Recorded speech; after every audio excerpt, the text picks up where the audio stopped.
8 благих буддийских символов.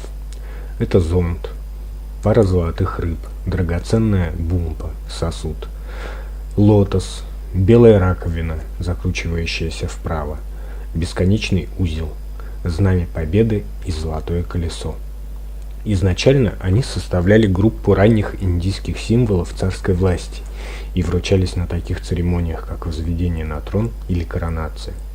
В буддизме 8 благих символов представляют собой подношения, совершенные богами Будде Шакьямуни сразу же после достижения им просветления. В медицинской традиции буддизма эти 8 символов также представляются 8 драгоценными органами тела Будды.